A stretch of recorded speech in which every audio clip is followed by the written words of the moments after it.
Welcome to the final day of our Positivity Challenge. My name is Zena Hicks. I'm a positive psychology practitioner and coach, and I'm delighted to have spent the last 28 days with you teaching different tools and concepts from the field of positive psychology. And I'm delighted to be able to introduce the final guest in this series, Andrea Hayes. Now, Andrea is in Dublin, and she's a writer, broadcaster, and producer. And in her first book, Pain-Free Life, she explores the mind-body connection through her own personal health challenges. She's also written a couple of awesome journals to help other people and guide them through their own well-being journeys. Andrea, thank you so much for giving your time so freely and for joining us today. Oh, thank you, Zena, and hello to everybody. I'm so grateful to be chatting to everybody, and I have to start actually this conversation with a big thank you to you, Zena.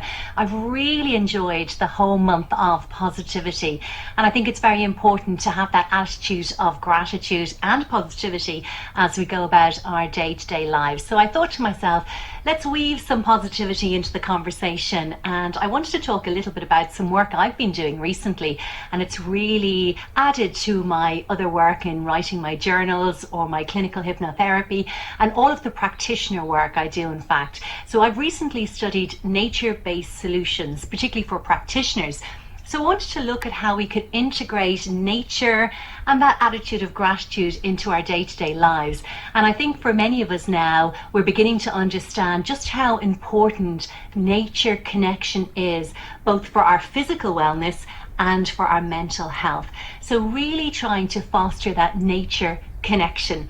And a lot of the people I work with would say they don't have very much time, and they probably don't see the benefit of nature connection initially. But as a nature-based practitioner, when we talk to people, we're looking at their lifestyle, we're trying to support their lifestyle. Even through my work as a spiritual director, I'm trying to do nature-based spiritual direction. So as a practitioner that would be helping somebody, oftentimes we give what we would call a green prescription or a blue prescription.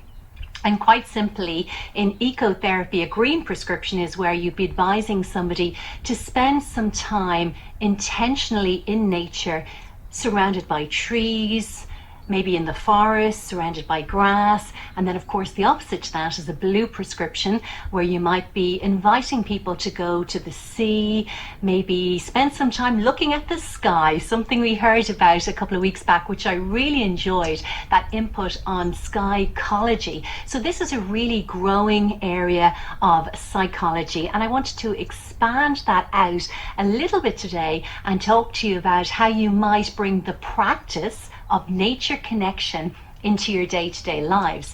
So the things that we can do to really connect with nature in an intentional and holistic way is very, very simple. So one of the things I advise people to do if they are time poor is maybe just give yourself 5 minutes a day. And what I would ask somebody to do is to go out into nature for 5 minutes and to sit in silence.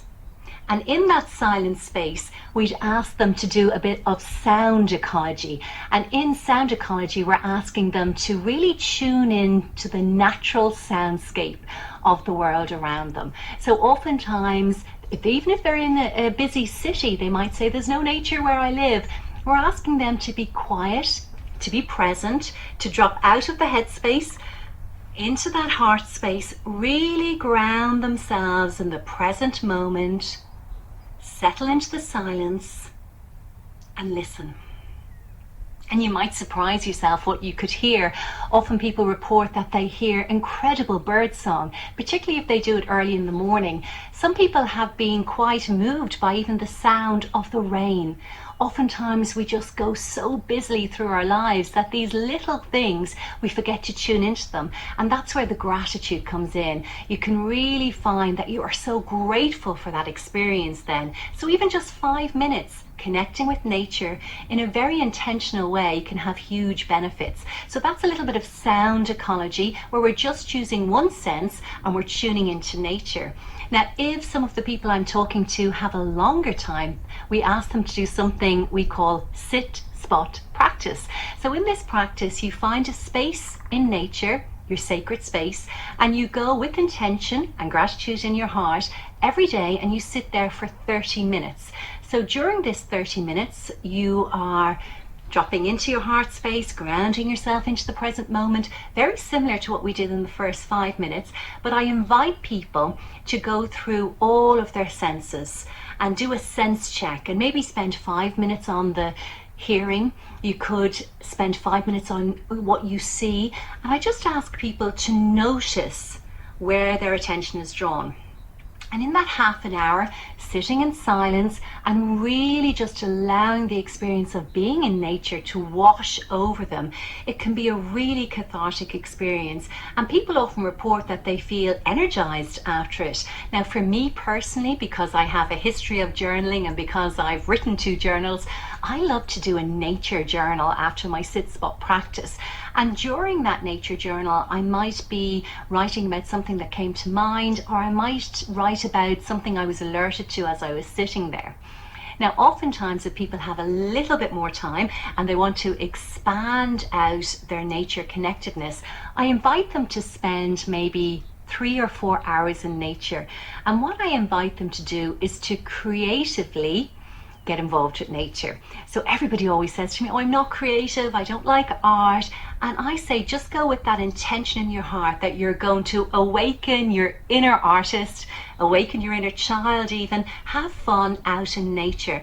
So if people go maybe to the forest, they might be drawn to things on the forest floor. It could be pieces of leaves, maybe a feather, maybe some stones, and they can make the most creative demonstration of all of the things they found in nature. They can look really, really beautiful.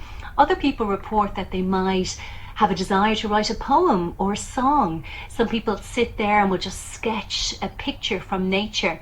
Often people might bring painting. Some people even take really creative photographs of nature. But I suppose it's really about leaning into that nature connection and allowing yourself the freedom to really sever all of the beautiful senses that you have while you're engaging with nature in a creative way. So there are 3 things that I like to do if I'm trying to expand out my nature connection. And I ask people, just with gratitude in their heart, to set out with the intention in the coming days to try and connect with nature in a more intentional way and be present moment focused, because nature is a gift and it's there for us to unwrap, and it's free. And even if you're enjoying it, remember that it's also good for your mental health, but it's good for your physical health to be out and just getting all of that lovely fresh air. So they're my top tips. I hope people enjoy them. If anybody wants to find out more, they can go to my website. It's andreahayes.ie. I have all of my free healing hypnosis and my meditations there that go along with my Mind, Body, Soul journal and my Life Goals journal. But I invite you just to enjoy nature. And I'll end how I started by saying, thank you, Zena, and thank you so much for an incredible month of positivity. Andrea, I can't thank you enough for spending this amount of time with us, and I really do appreciate all your insightful words and actually getting us back to nature. And to everybody else, thank you so much for taking this journey with me through positive psychology and the last 28 days. I wish you all well, and I hope something has resonated throughout these days, and that you find a spark that can help improve your life in even just a small way. Thank you again for joining me.